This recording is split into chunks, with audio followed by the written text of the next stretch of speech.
to the Q&A session with these great creators of these wonderful little Mossms. At this time, we're going to turn over Texturity to Asymmetrical and her team. So, folks, it's all yours. Thank you, Tex. First of all, I just want to make sure everybody can hear me. I know the people that are close by are able to, but if I need to turn up my mic, now's the time to let me know that. And if not, then I'll just keep going forward. First of all, we're super excited to be here, and we really appreciate Texas and Verity letting us claim their space for a little bit. Most of you have been to one of our Q&As before, so I will spare some of the previous things we used to talk about, which is stuff about Team Mossms and who we are and where we came from. We're always happy to tell you that. If you have questions, you can message one of us. Up here is the entire team except for Crux, who's here now. We have myself, Progenitor Coolbrain, who are the creators and the founders, and Crux and Peanut, who have come to join us and help you guys when you're having issues. But purpose of today is to actually discuss how our DNA system works. And so what we're going to do is I'm going to go through some slides, which are over here to my left, and talk about how the system works. So it'll be kind of a combination of presentation and question and answer. So what will be really helpful is if I can get through the presentation, and as I'm going through, if you have a question, go ahead and write it down, take a note, and then throw it to us after the presentation is over. And then we'll all, Progenitor and I, will try to answer your questions as best we can. And without further ado, I'm going to get started. So you probably recognize my first slide here. This is our Mossms logo and our little tagline. And I don't need that one anymore, so I'm going to take it away. To get started, Mossms have a truly, truly unique DNA system in which the parents, the grandparents, the great-grandparents, and the planet all have a chance to impact the outcome of your newly born Mossm. Because Mossm breeding is so different from other breedables, we're going to put a guide up online for you guys, and we really, after this is all over, and we really recommend that you take the time to read it. It's going to cover all the same points that we go over today, so people who have missed the Q&A will at least be able to follow along with us. The first point that I want to make is that there's some concepts that I want you guys to just forget. And actually, there's one concept that I want you to forget, and that concept is the term generation. We keep seeing it thrown around. We're seeing it on the Mossms that you're selling, and we know that other breedables, it's very relevant to those other breedables, but for Mossms, it doesn't really matter. And what does matter is ancestry, though. And I know you'll probably, when I say those two things, everybody's like, yeah, that's the same thing. But it's actually not. A generation is a single step in the line of ancestors, where ancestry is the whole line of ancestors. And so what we're looking at when we breed is the whole line of ancestors. For many breedables, the generation, that single step, that's what's important, that's what's relevant, that's what you guys are putting on your marketing ads. That's not what we're doing here. It's the entire line that we want to look at, the grandparents, the parents, and the great-grandparents. The slide off to the left here where you see Zachariah. Oh, Zachariah is one of Mossm's residents, cute little guys. And what you see, he's at the top left or top right of the screen, and underneath him is his ancestry. The first two Mossms, Celestina and Claiborne, are his parents, and the remaining are his grandparents and great-grandparents. And he could potentially have a few more that are not there, but this Mossm doesn't have a huge ancestry line. When you're on your website, any Mossm has its own page, and if you drill down into it, you'll get a page that looks like this, and the ancestors are always at the bottom, so you can see who their family members are. In the next case, I'm going to show you another slide here. We have Monty. Monty is one of mine asymmetrical Mossms, and as you can see, I've not been very busy breeding. And he doesn't have very big ancestry. He just has some parents. And that's okay. And a lot of you at this stage of Mossms are going to have ancestry that looks just like this, just two Mossms. every ancestor in a Mossms line could have an effect on a newborn Mossms appearance. In the first example I showed you, in this example off to my left, there are just two parents and no other ancestors, which means there's few possible outcomes for a newborn if I mated this Mossm with another one just like it. In the previous example, we have quite a bit more choices. There's a number of different things going on in the ancestry there, and so the possibilities are a little more complex in that example. Do you have anything to add to that before I go on to the next stuff? No. Okay, so at a very high level, we've covered ancestry and what that means and that it has some value to breeding. The next thing that has value to breeding is the planet. And a lot of you have been very confused about how the planet relates to all of this. The characteristics, a Mossm goes to a planet to mate, and the planet has characteristics that can be passed down to the Mossm just like a parent does. And so the simplest way to describe the planet's contribution to the birthing process is to think of it as a third parent. Each planet has some genetic material that could affect what the newborn looks like in precisely the same way as the parent does. So on my display here to the left, you can see that Mossmopolis, the first planet, introduces a gradient. So if you mate your Mossms on Mossmopolis, you have the chance of opening up, getting a gradient on your newborn Mossm. If you look at the other planets, Catania, if you mate on Catania, you have the possibility of getting a white Mossm, a tiger Mossm, which is a blend, or a cheetah. And you can look at these down the line. The blend hasn't been discovered on Black Starlight yet, so I have left that blank. I won't identify what that is until it's been opened up. So going back to it, the planet acts as a parent, and it has some genetic material that could affect what the newborn is going to look like in precisely the same way that a parent does.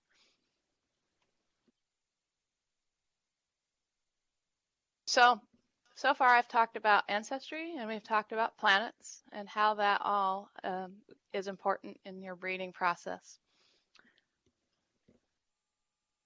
But one thing we haven't talked about yet is traits. And all of you are familiar with traits. They're different for different breedables. A lot of them have ears and tails and eyes.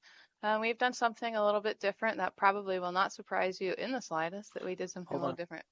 Yes? Oh, I was going to try to insert something before you deleted that slide, but... Oh, sorry. Can we go back in time, or no? Only forward? Only forward. Well, just quickly, you noticed that there was a handful of blends that were shown on those different planets.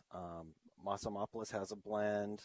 There's two blends on Catania, which is the second planet, and then Tuxedo and Black Starlight, the third and fourth, also have blends. Those blends have a rarity associated with them. And the higher the planet number, the more rare the blend is. And the rarity becomes real important because she's about to talk about how it chooses the DNA for a baby, but basically the things that are more rare get thrown into the pool fewer times, and the things that are more common get thrown into the pool more times. So more common blends are more likely to get selected than more rare ones. And solid is also a blend, and it's the most common one. So the reason I point this out is Catania has two blends, and both of them are more common than any of the blends on 3 and 4, the third and fourth planet. So it's a lot easier to get blends out of the first two planets than it is out of the second two planets.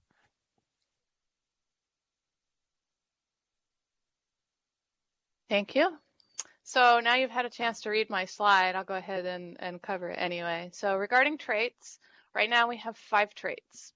We have 2 colors, and then we have skin and fur types, and we also have the blend, which progenitor just told you about. Color 1 is just the very base color of the Mossm. The skin fur or fur 1 is the type of skin it has. So this one in front of me has some skin.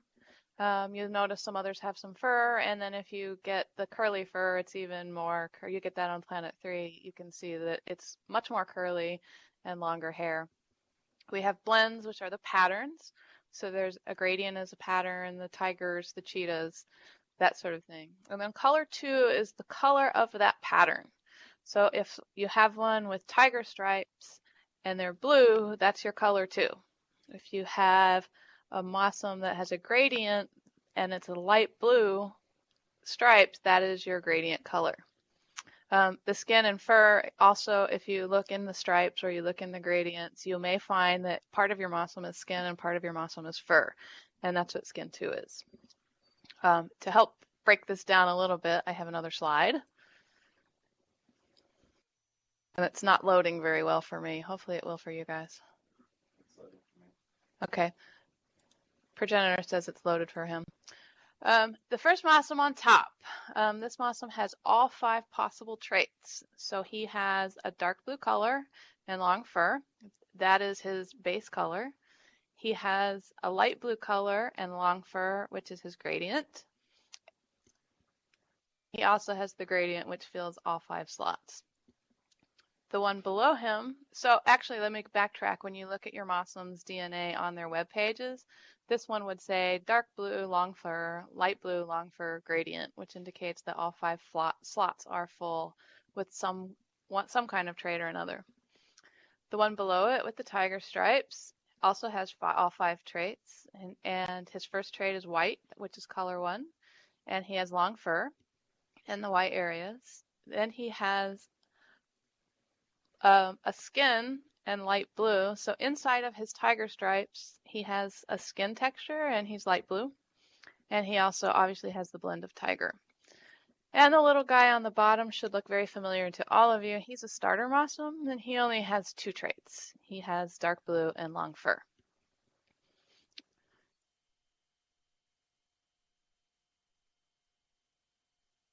So now we've covered ancestors, we've covered planets. Progenitor talked a little bit about the difficulty on getting blends. And then now we've talked about what traits are available to you.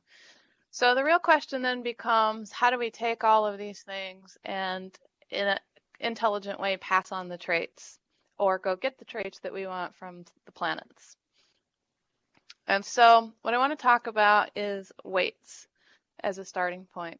When 2 Mossms with full ancestry breed, there's 2 parents, 1 planet, 4 grandparents, and 8 grandparents that all have traits that could be passed on to your newborn Mossm.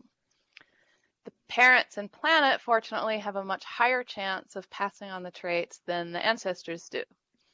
The exact weights of that are the planet and the parents combined are 53% chance, and then each of the other combinations are 23% chance.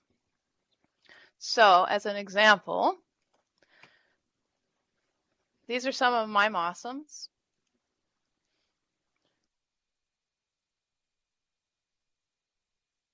Don't be jealous of my slack balance. Progenitor laughed at that. So let's say that I want to take Terry and Archibaldo here and I want to mate them. And I want to mate them on Catania. As you can see, Terry has full ancestry. Terry has parents, grandparents, great-grandparents. Archibaldo has the same thing. So if I was to mate these 2 Mossms on Catania, I get a huge pot of possible things that my Mossm could end up being. And I have a slide here for you with a bunch of text, so I'm just going to move this one out of the way for a moment so that you can see both. If I put both of these Mossms together, these are the possible things, all of the possible combinations that go into the pot and the chances of getting one of those traits. So 53% chance of getting dark blue or long fur or a gradient or white or skin or one of the blends there, tiger, cheetah, from the planet. The grandparents, there's a 23% chance to get those things that are listed under the grandparent, light blue, dark blue, long fur, gradient. And as you can see, we have fewer chances to get. If you go down into the great-grandparents, it's going to be very difficult to get a gradient out of this matchup because gradient comes from planet 1 and gradient is deep down in their family tree. If I were to build up my family tree to where I had more gradients in the ancestry, then my odds of getting a gradient are going to go up exponentially. So gradients come from planet 1. If I'm mating on planet 1, I will eventually get a gradient. It's easier to get a gradient than to get a tiger stripe. And the more gradients that I mate together, the more likely I am to get another gradient. And what's really fun about this system is I could go and mate on planet 4, for example, and get a dark gray. And then I could bring the dark gray back to planet 1 and mate the dark gray with one of my starter Mossms on planet 1 and potentially get a gradient with a mixture of black and blue. But the only way to do that is to kind of go up to one level of planet and then bring it back down to where those traits exist. As far as I know, we're the only system where you can mix and match and go specifically after the exact kind of blend that you want. But you do have to consciously build a family history in order to reliably get what you're looking for. So in closing for me, my tips for you guys are this. If you don't want blue Mossms, which we're seeing a lot of, stop breeding on Mossmopolis. The only thing available on Mossmopolis is a gradient, so you're going to get blue Mossms. If you want white Mossms, breed on Catania. If you want green Mossms, breed on Tuxedo. If you want a tiger stripe on a green Mossm, you need to go get a breed on Tuxedo to get a green Mossm and then breed the green Mossm back down on Catania to get the tiger stripes. The best breeders are going to be breeders who build a pure bloodline and then also match that up with the planets that have similar traits. Because the more variables you remove from your ancestry, the higher your chances of getting your desired results. And that is my short speech, and I will open the floor for you guys. What I'd prefer to do is have the questions come in text unless you just absolutely need to voice them. But I'm having trouble hearing people in the back. It was hard for me to hear Texas as well. So, floor is open unless you have something to add, progenitor.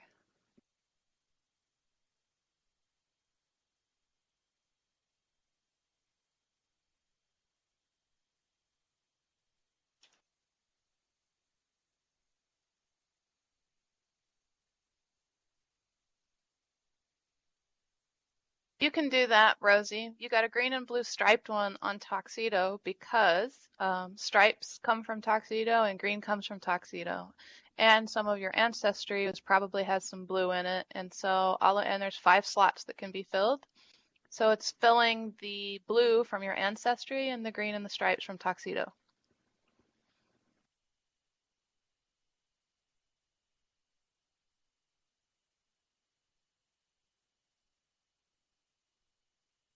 And since we're on voice, I just want to point out that Rosie stated that she got a blue and green striped Mossm on Tuxedo.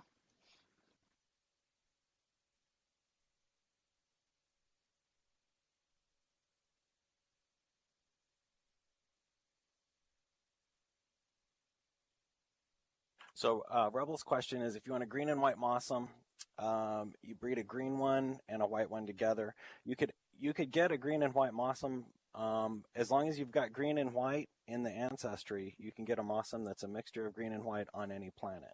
So you might get a green and white tiger off of planet 2. You might get a green and white gradient off planet 1, which is a very cool looking combo, by the way. And then you could get a green and white cheetah off planet 2. So there's all these different blends. You can get one thing that we see a lot of confusion about is people say, why am I getting a gradient off planet 2? Or how did I get a tiger off planet 1?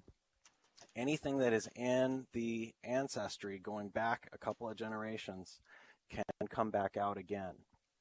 And you can also use that to your advantage. If I have 2 cheetahs that I use as parents, and their parents are cheetahs and their grandparents are cheetahs, you're almost certain that you're going to get a cheetah back out the other end, if you'll pardon the expression.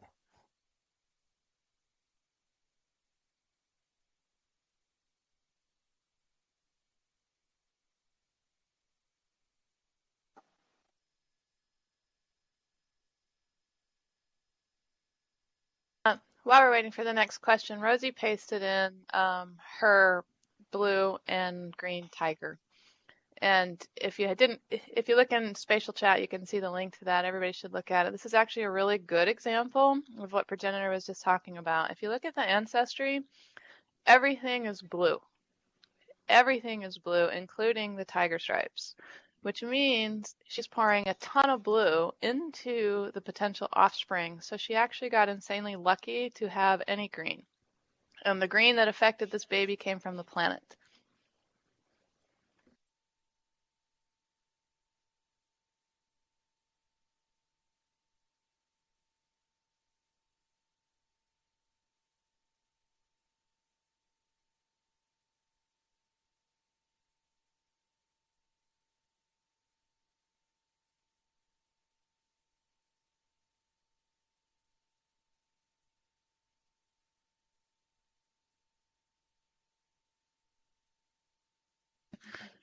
Progenitor crashed, so I'm going to go ahead and cover Pebble's question, which is, can Rosie now breed a green?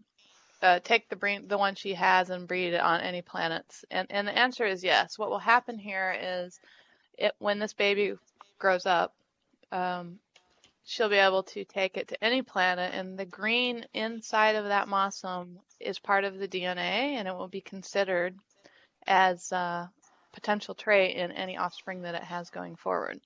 The blue will still be considered as well, that's inside of the tiger stripes, but the green will definitely be considered going forward. Angelica asked if there's any readable material. Some of the things that are on my board over here to the left will be going onto the main website very soon. We drafted all of that in preparation for this, and then we will release it to the main website later.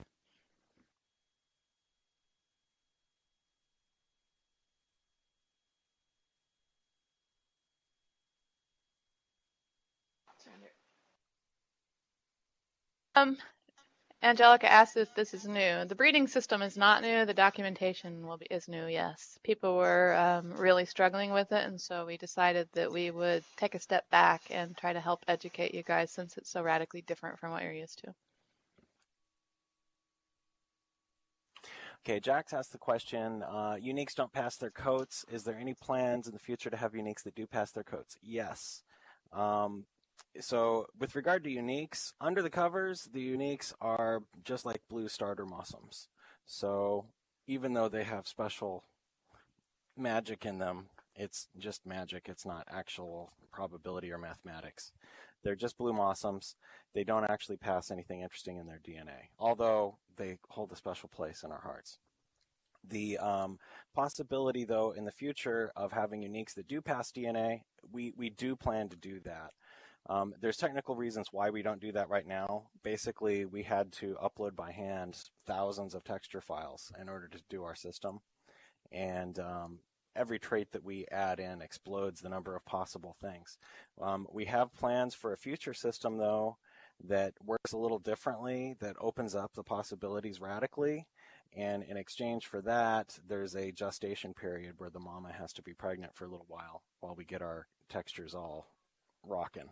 But once we do that, that will enable us to do a lot more things with Mossms that we haven't done yet.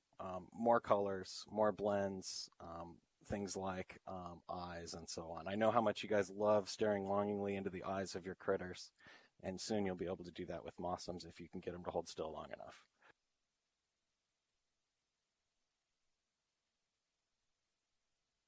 Brigitte, I think that what Progenitor just covered answered your question as well. You and Jax had a very similar question. I think he covered it. If not, we'll need you to restate it.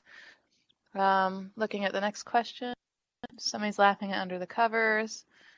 Rosie wants to know if her zebra Mossm will not get her a black and white striped Mossm on Planet 4. This is kind of where strategy comes in a little bit, Rosie, so I'm going to touch on it briefly, but I'm not going to tell too much because you guys really need to go back and look and think about what you're doing. Right now we're just seeing a lot of throwing things and seeing what happens and not making a lot of progress. But if you wanted a black and white striped zebra, I would highly recommend getting a black Mossm and getting a white Mossm, and then going to the planet that gives stripes and trying that. Would not try to use this green and blue striped one to try to get a black and white stripe.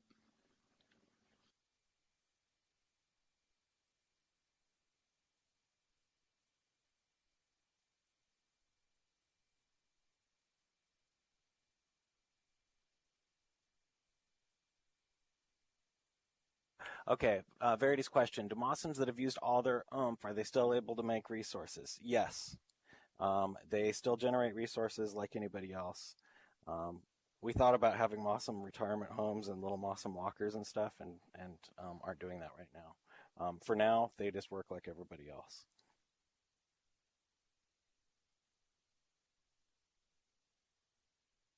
So Durgama's question wants to know if the starters have any hidden traits, and they do not. All of you start with the exact same thing. There's nothing hidden in them.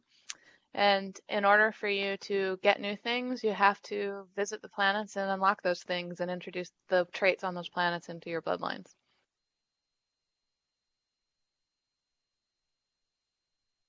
Okay, my question. Oh, wait, somebody jumping in? Okay. All right. Mordecai was asking, can you back up and explain what uniques are? Uniques, in addition to everything that we've talked about so far, we've been talking about genetics so far today. But in addition to all the genetic thing, there is a small random chance when you have a baby that something magical will happen, in addition to the magic of mating in general. That will result in a unique Mossm. Every planet, we have 4 planets released so far. Every planet has 2 uniques that are possible. And so no matter what you made on a planet, there's a small chance that you'll get one of the 2 uniques that the planet offers. And uniques are super cool looking Mossms with super ridiculous names. If you get a Mossm that looks just really extravagant and different from its parents and it has a completely crazy name, then chances are that's a unique. You can also see the uniques. Their DNA scan will be something like UNQ-1B, which means this is the second kind of unique that you can get off planet 1. That's uniques. To add briefly to what Prods just said, I think the easiest way to think of a unique is as a limited edition that doesn't have any passable traits. Except that they're not limited. They are really rare, but they're not limited. And then Angelica asked if they're called Mossms after possums, and that's kind of right. When we were going through our brainstorming sessions of what we were going to call, or what we were going to make and what we were going to call them, we were kind of trying all kinds of animal combinations, and we came up with, and we started with words, and so we were putting all kinds of animals together, and we put monkeys and possums together, and we came up with Mossms, and Mossms are awesome, and that's where we ended up. And then Cool Brain is the magic behind how they came to actually look like monkeys and possums.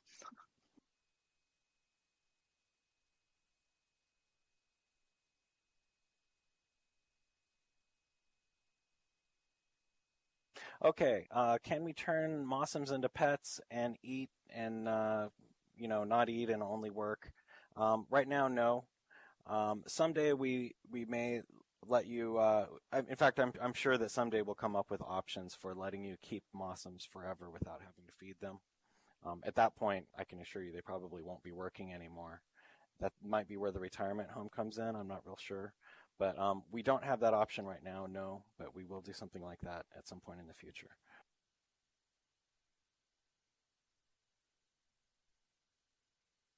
Well, that's actually an excellent, excellent question, and this goes back to why I was saying generations do not matter. And I want you to forget it for Mossms. Please remember it for your other breedables, but forget it for Mossms. It does not matter. A parent that had a tiger stripe baby is still a very plain baby with no ancestry. So if you bred 2 starters and you got a stripe and then you sell the starter, that starter has no additional traits. It doesn't have DNA from the planet. It has nothing new, and it will not have any better chance of breeding a tiger than it did the first time or any other starter. However,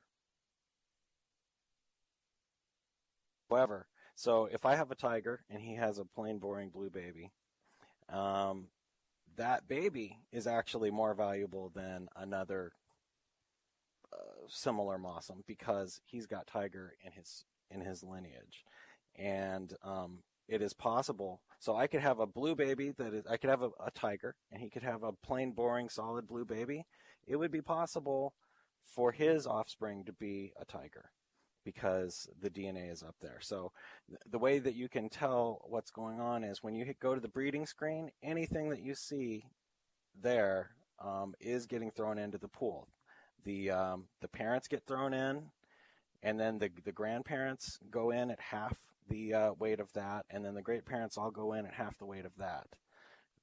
So it's possible to have a solid blue baby if he's got tiger somewhere in his background for that tiger to come back out again.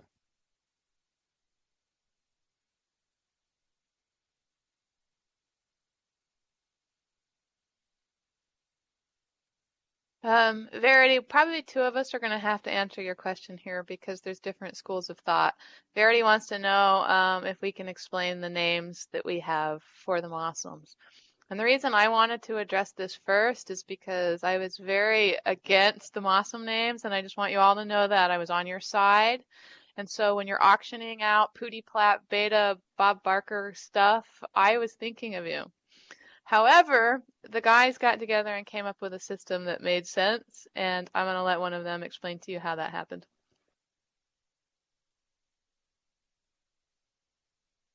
I'm supposed to explain how Mossm names work?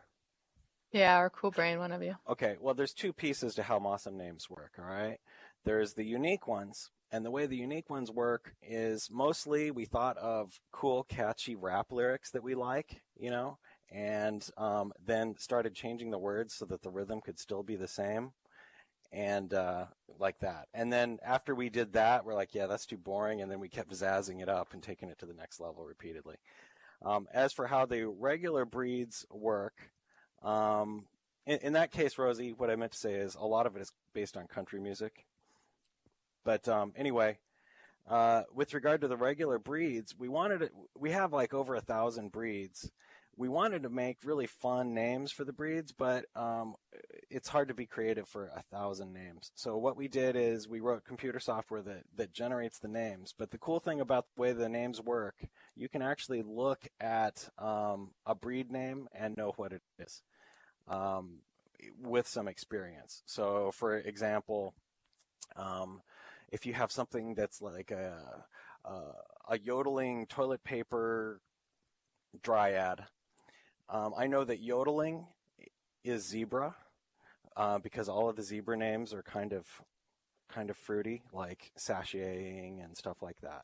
And then toilet paper is white, dryads are green. Other examples are things like, scratching.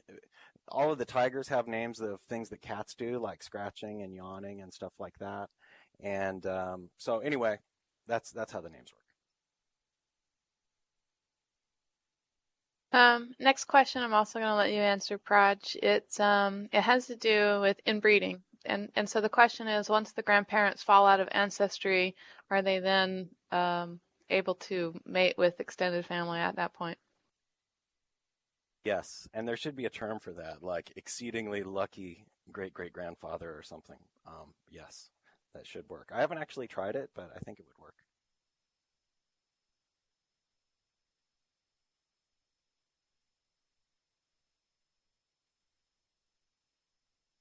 Vivian wants to know if we're planning on putting stats on the Mossms like horses so we can click them to see the stats. And it's actually a really good question, and it's one of the things we're working on right now. Just to let you know, we stopped what we were doing for a moment to give our sponsors the ability to do some auctions, and those things will start happening for you guys very soon. And now that they have some basic tools to get that going, we're turning towards some updates for the Mossms. That's going to cover things like the things that we've been promising, which is some more interaction so that you can do things with your Mossm avatar to Mossm interaction. We'll also have a way to click on the Mossm and get stats if you want it. If you don't want it, you don't have to have it. But that will be part of our update as well. A lot of people don't want it, and we don't really want to do floaty text either, so it'll be an optional thing for you if you want that. what is the oldest age? Mossms don't have an oldest age. They will live as long as you want to let them live. If a Mossm is no longer useful to you, though, you can send him away to go exploring in space and cash him in for some resources. But they don't ever die of old age. Nor do they ever get to the point where they can't breed from old age. They can breed 10 times and then they run out of oomph, but there's no time limit. I'm going to quickly answer two very easy ones. Maud wants to know if they can click on the Mossm to get the family tree. And our first deploy of this will probably not have the family tree immediately available, but what we are planning on doing is giving it in such a way that we can update it without having to update Mossms. So you will be getting that eventually, but the first deploy, when we do our first update, it won't have that. Regarding Rosie's question about twins, there's only one way to get a twin, unfortunately, and it's an accident. What happens is a simulator will initiate your script twice, and we're going to be blocking that second initialization so that you can't actually have a twin going forward.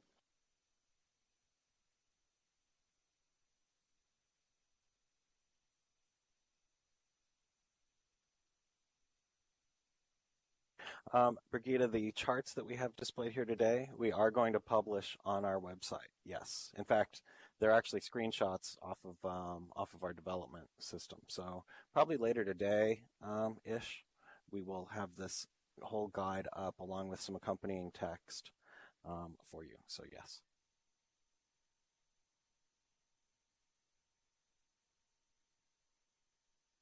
Rosie, you're speaking in gibberish, so you're going to have to restate that. In the meanwhile, and she means that in the nicest way Of course possible. I do. You know that. I need you to restate it. I don't know what you're saying exactly. Next question is, will there ever be a chance to get oomph for them again? It's not currently in our development log. Okay, I'll come back to you, Rosie, and answer that. It's not currently in our development backlog to do that. But it's certainly something we can consider and put in our list of things that we toss around and if there's a need for it. But right now it's not planned.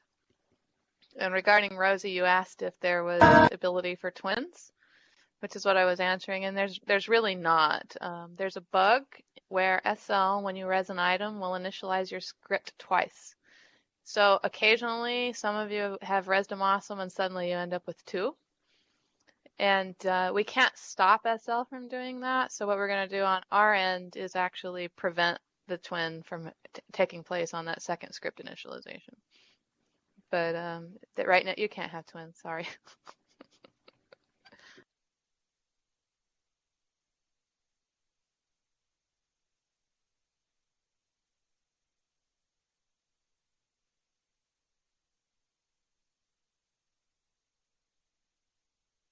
Okay, how much resources can you gain per hour? That question, it's in our help somewhere. I think it's called resources. Yeah, no, I don't know. It's on our help page somewhere, but basically Mossms earn 10 resources per hour each for adults. And babies are little, so they only get half of that. But in general, every Mossm earns 10 resources per hour.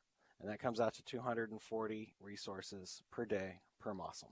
So if you have 10 Mossms, you should expect to earn a total of 2,400 resources per day. And that'll be split up across whatever kinds of resources that your Mossms produce, like Slack and Tech and Zip and so on. If you have a farm, the 5 that are working on the farm are going to produce 25% more than that. If you track your resource production over 24 hours, you'll find that it is astonishingly accurate. And the reason for that, one other thing that people ask me about a lot is, shouldn't I put my environments really like right on top of each other to minimize their travel time to really maximize stuff? The answer to that is no. Every Mossm keeps a little time card, and he tracks whether he's working on Zip or Slack or whatever, and around once per hour, he talks to the mothership and uploads his data, and they switch their time card over to the next environment while they're walking over to it. So even if your stuff's kind of far apart, it's not going to hurt you. Similarly, if Mossms are fiddling around and waving to people and stuff, they continue producing the resources that they were on last. Next question is from Jackson. Wants to know, will there be an option to turn movement off when you place your Mossms at an auction so you can res the Mossm on a stand, or will they have to be in the cryopods?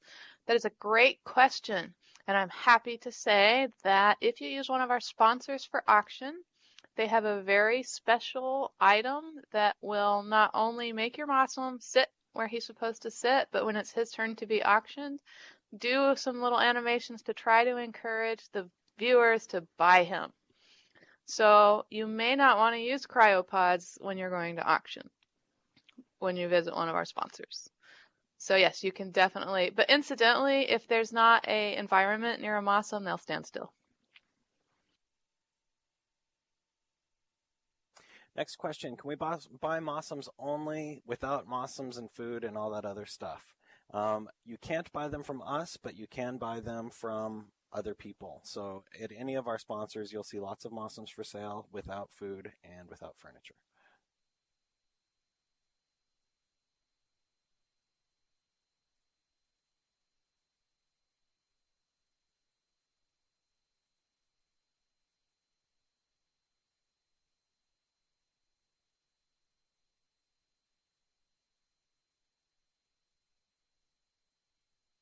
Looking for the next question. I see Rosie's a slave driver, and Jack's excited that they'll pose. And Bea wants to know if only sponsors can have auctions for the Mossms.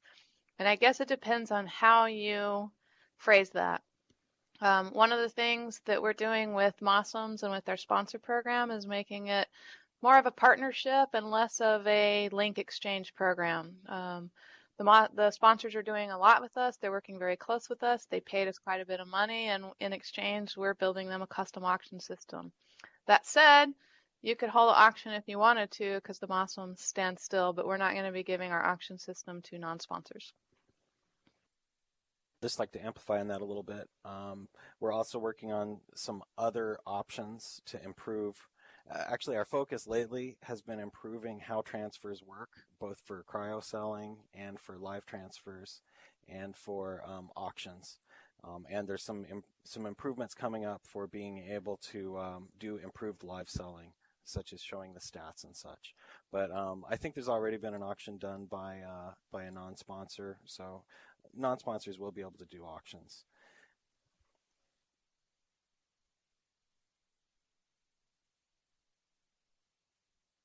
Okay, the next question was, are there plans to make more furniture or areas? The answer is yes. We actually have a whole bunch that we're working on right now.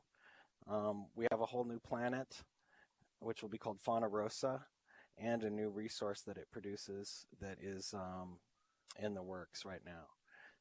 And we actually have most of those environments done. We're not ready to release it yet. We're waiting until Black Starlight gets a little more conquered before we release it. But you're gonna love it. I was showing it to Nima this morning, and she had tears. She was laughing so hard when she saw it. So I know that it is very Mossmy and works.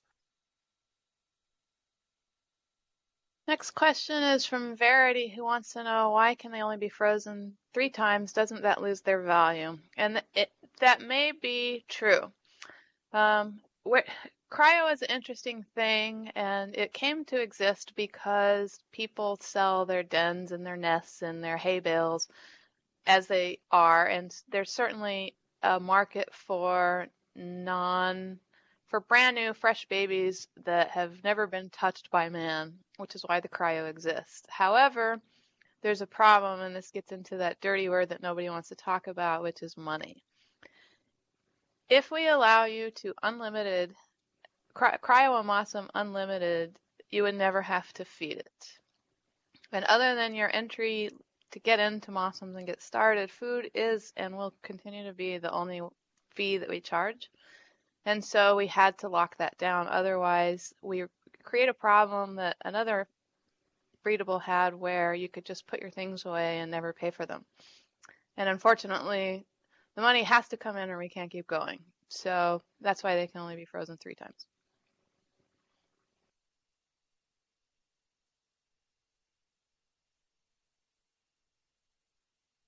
Are there plans to let creators make environments? Right now, the plan is no.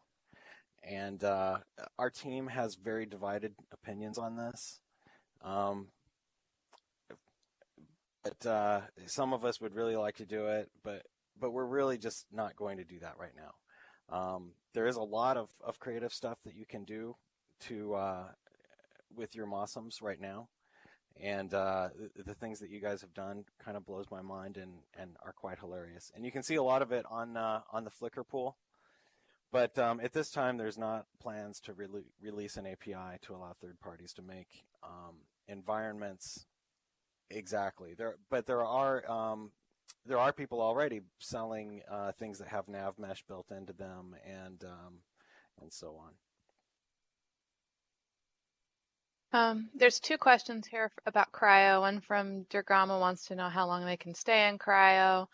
And the other one, I just saw it from Brigitte, wants to know if there's a limit to how many times they can go into cryo. And the answer to Dergama's question is they can go into cryo and stay there indefinitely. There is a 3 limit. You can put a Mossm into cryo 3 times, and after that, they cannot be frozen anymore. If that Mossm is to live, he has to eat going forward, which so three times for that Mossm, and that's it.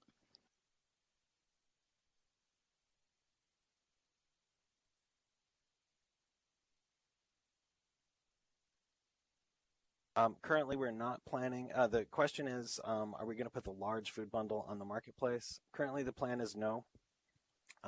Mostly, we don't really see marketplace as a primary way of selling Mossms, and that's because we want people that buy Mossm stuff to see our sponsors and to see us, because we think Mossms have to be seen to be believed.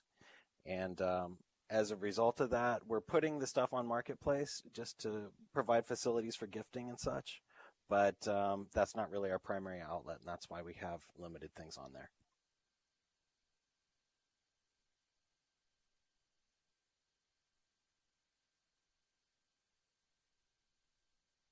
I have a question in my inbox in my instant messages, which I don't know how long it sat there. It's been hard for me to notice, but if you happen to miss a good portion of this, there are multiple people recording it. So with any luck, somebody gets a good recording and we'll be able to put it on YouTube so that if you missed it, you can come back and hear it later. The documentation that we presented will also be going on the website. Okay, Brigitte asked an excellent question about cryo. She says, 2 of mine were frozen by accident. They jumped ahead of the intended one. Is there a safe way to load them without this happening? That answer has 2 parts. The first part is a few days ago, I can't remember exactly, about 1 or 2 days, 2 days ago now, I fixed a problem with cryo that we released that could lead to that type of a situation.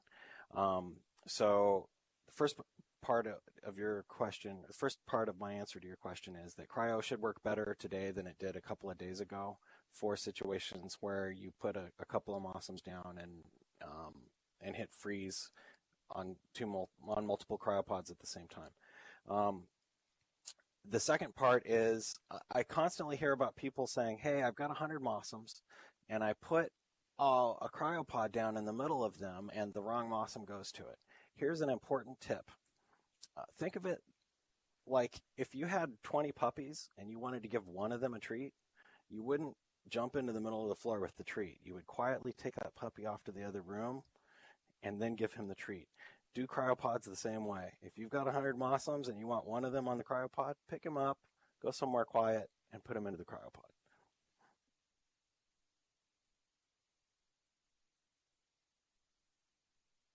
Praj, can you also answer this one from Pebbles, who wants to know, can a Mossm that's been cryoed be transferred as alive? The answer to your question, Pebbles, today is yes. A day or 2 ago, I made it so that cryoed Mossms can be transferred as live. Before a couple of days ago, they could not. That's been fixed. Jax wants to know, would it be possible to have on the website a marketplace option On my SL, there's an option to see where all your horses are located for sale. Maybe on our website, we could click on it and it'll bring up where our Mossms are res so we can keep track. This is also a 2-part question and possibly even a 3-part question. Currently, you can go to your My Mossms page and see where your Mossms were the last time they checked in. And your Mossms check in every hour on different intervals. They don't all check in at once, but they do check in every hour. And it lists the coordinates of where they last were. So you can open up your map, type in the coordinates, and zip right over to where they were. If you have a really extensive layout like Dave Dog does, where your Mossms are wandering all over the sim, this isn't quite so useful, and that's something that Progenitor is going to work on to help you find them. Whether or not we're going to have an online marketplace has not been decided. There's a lot of discussions going back and forth on the upsides and the downsides of that. And once we've made a firm decision, then we'll let you know.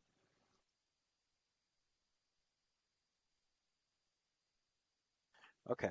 The next question, Ona was asking, I'm interested in understanding the types of Mossms that are the most rare, and I'm keen to know what I'm aiming for. It's a semi-complicated question, so I'll just answer it kind of high level. For one thing, unique Mossms are pretty rare. There's a small chance every time you breed that you will get a unique Mossm. Also, pretty rare is one of the slides that we had here earlier, and this will be on the website soon. It was the slide that showed the 4 planets and what DNA comes from each of the 4 planets. The answer to your question about what is most rare really is tied to the progression through the planets. Things from planet 4 are the most rare. So actually there's 2 pieces to it. One piece is color and the other piece is blend.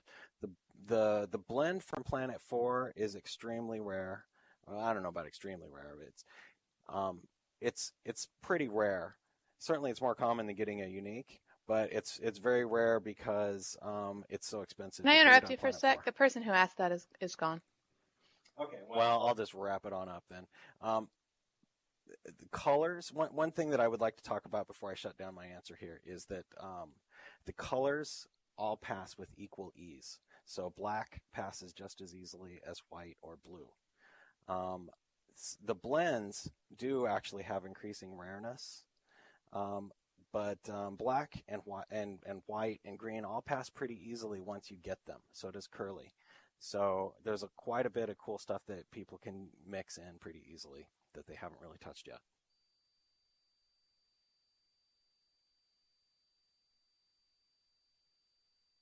Okay, well, I'm scrolling through chat here to find the next question. I just want to let you know that we're at our 7-minute warning. The Mossms that Progenitor and I are wearing on our heads with their little feet wiggling are a little gift that we're giving out, which we will be giving for the next few Q&As that we do. It's a limited thing, so make sure that you tell all your friends that we'll be giving them out. I'm going to drop a box on the ground that's clickable. It should give you one and one only. If you get it, if you click it and you don't get it, please wait about a half hour before you start messaging me, because my instant messages right now are off the charts, so it'll be a while before I can get to you. But I will make sure you get one. And I do have a list of who's here, so don't try to trick me.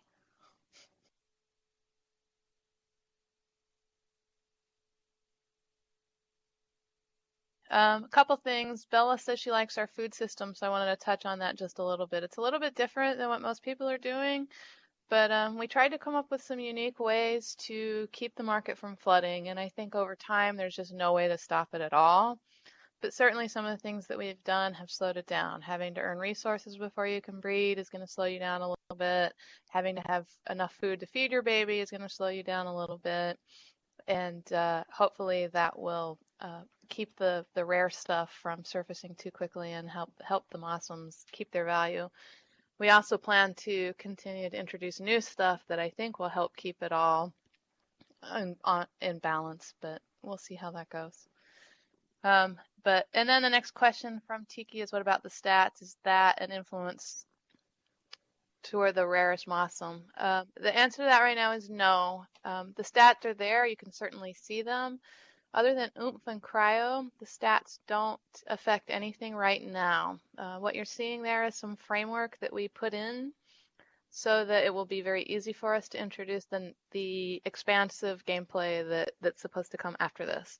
So those things will have some effect, but they don't right now.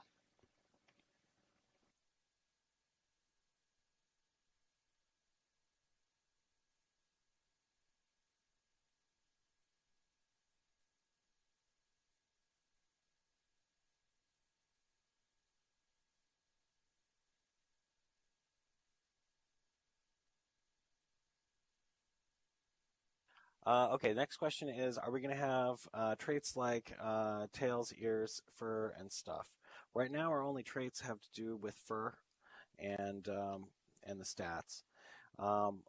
Different types of tails and such is not currently in our plans, and the reason for that is that Mossms are mesh rather than sculpty. The reasons are technical, but basically the sculpts would be a little bit higher land impact, and so we didn't.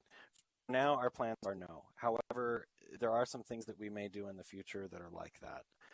In particular, we're interested in Mossms having their own pets, and at that point we may do something like that.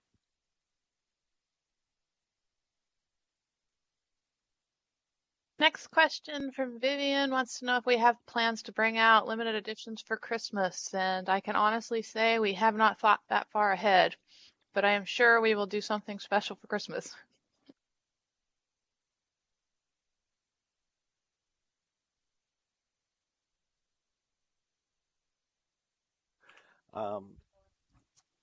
Private lessons for genetics, probably not, but I'll certainly talk to you privately about genetics. A lot of people have asked me a lot of questions about genetics, and I've explained it to a lot of people.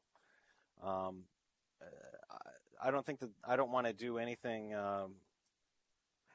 Basically, we've told you everything there is to know about genetics, but I'm happy to answer any questions you have about it at any time. I want the genetics system to be very well understood by people that care to know about it.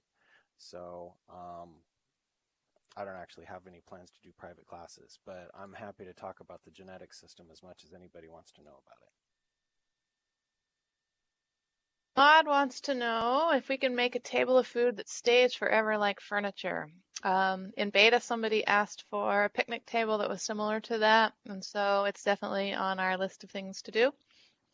I don't know if we will allow the food to stay forever, but we can make something similar.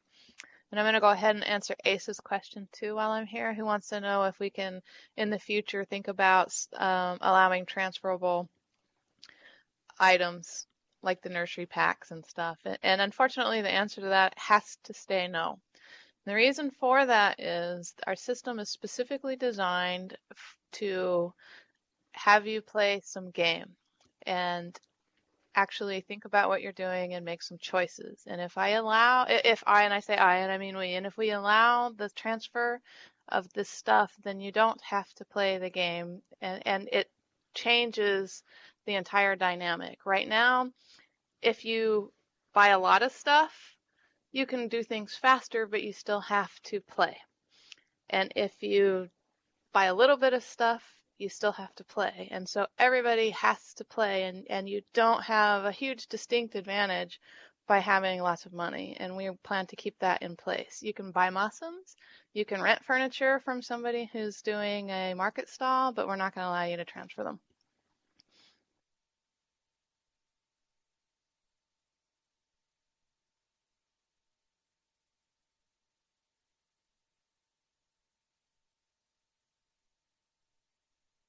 Is there any plan to do Mossm outfits? I would really love to do Mossm outfits. We might do something like that. Basically, the only reason we haven't already has to do with land impact. It's a compromise on land impact or a compromise on making them look silly. And we haven't really figured out the best way to bridge all of those compromises yet. I would totally love to do clothes. and see Mossms wearing high heels and stuff like that. It tickles my fancy a lot. But we don't have any immediate plans to do that. I just put in the local chat, we're going to close off questions at 4:02. So if your question's not in by 4:02, we're not going to answer it in the interest of not taking everybody's time and us being able to do normal human things like eat. That said, I'm going to answer Landland's question, who wants to know if we can have things like fellowships or guilds. And the answer to that is yes, kind of. Some of the extended gameplay that we've been talking about is going to include cooperative gameplay. So a lot of the breedables that have come before us are doing more competitive type things, and we're going to lean more toward cooperative things where as a group you'll be challenged with accomplishing things together. The neat thing about doing a cooperative gameplay instead of competitive is that a single individual, through just sheer determination, could eventually accomplish the same thing a group does, but it just might take them longer. So we're going to be doing that instead of, and you'll have an opportunity to form your groups then.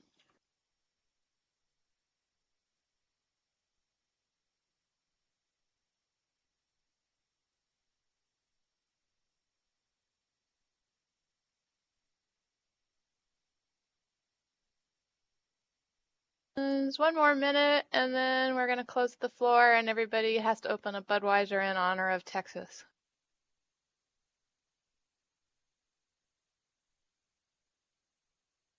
When will what be made, Rosie? The new gameplay?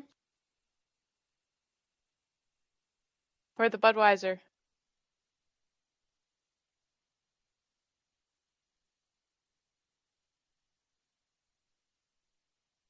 Oh, her red convertible. I don't know.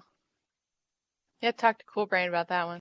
Hey, actually, the red convertible for Rosie, just to wrap it up, we have actually discussed that a lot, and something like that is very likely to happen. Chances are it'll come with a future expansion that has to do with industrial manufacturing, professions, welding, and cooperative gameplay and stuff like that.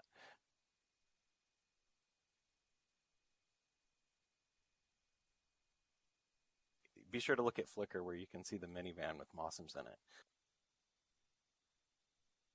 So we're at the 4:02 mark, we're over, and so I have one final thing I'd like to say, and I think Praj has something he'd like to say, and then I'll open the floor to any of the other staff who might have something to say, and then we will let you guys all go about your business.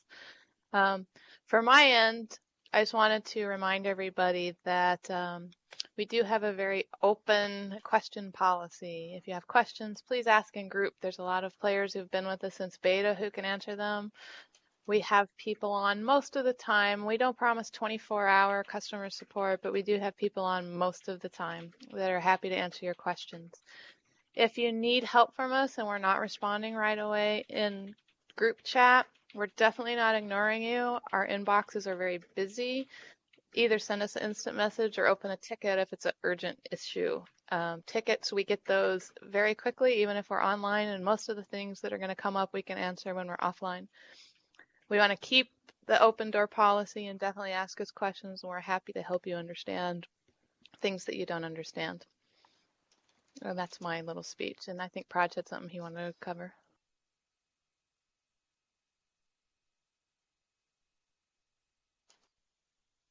Okay. My finish up is, when can you breed planets on Planet 5? Not yet, Rosie. You'll know. We actually have it all done. It's just not released yet. We're going to release it when Planet 4 is a little more fully explored. What I just pasted in and how I'm going to close is my summary of breeding in a nutshell. Everything there is to know about Mossms breeding comes down to the three things I just pasted into spatial chat. Mossms tend to look like their parents and ancestors. The planet also acts as a third parent.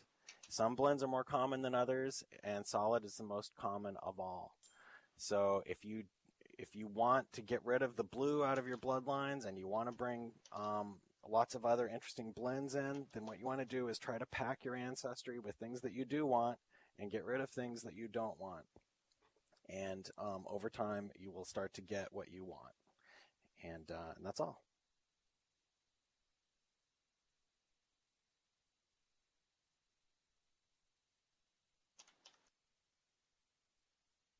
Full Brain, Crux, Peanut, anything to add?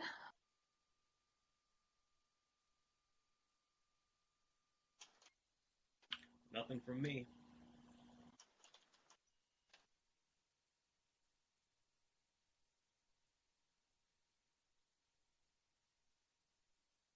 Okay, Asymmetrical and I are going to go to dinner. We'll be back in a little bit.